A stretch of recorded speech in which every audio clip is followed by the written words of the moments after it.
Rasululloh sallallohu alayhi va sallam minbarda turib, dinni, vatanni va sha'nni himoya qilish uchun musulmonlardan qo'shinni tayyorlashga infoq ihson qilishlarini so'radilar.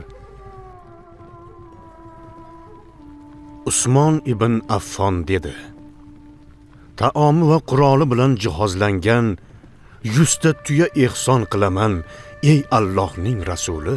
Rasululloh sallallohu alayhi va sallam Usmonga qarab tabassum qildilar. So'ng minbardan bir pog'ona pastga tushdilar va qo'shinni tayyorlash uchun infoq ihson qilinglar dedilar. Usmon dedi: Taomi va quroli bilan jihozlangan yana 100 ta tuyani Allohning yo'lida ihson qilaman, ey Allohning rasuli. Rasululloh sallallohu alayhi va sallam Usmonga qarab tabassum qildilar va yana bir pog'ona pastga tushdilar va qo'shinni tayyorlash uchun infoq ihson qilinglar dedilar.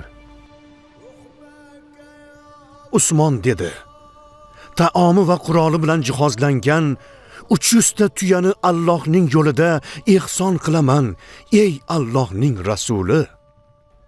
So'ng Usmon 1000 dinor olib kelib, Rasulullohning oldilariga qo'ydi.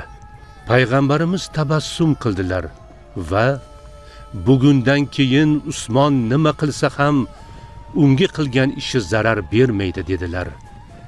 Bugundan keyin Usmonga qilgan ishi zarar bermaydi.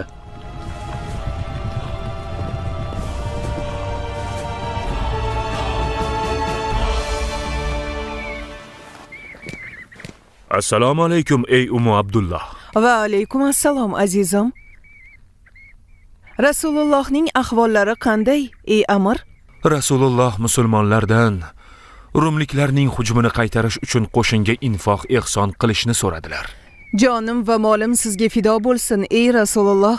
Jonim va molim sizga fido bo'lsin. Quloq sol ey Ummu Abdullah. O'zimizdagi bor mol mulkni to'pla. Ularni Allohning yo'lida infoq qilamiz. Juda yaxshi o'ylabsiz azizim.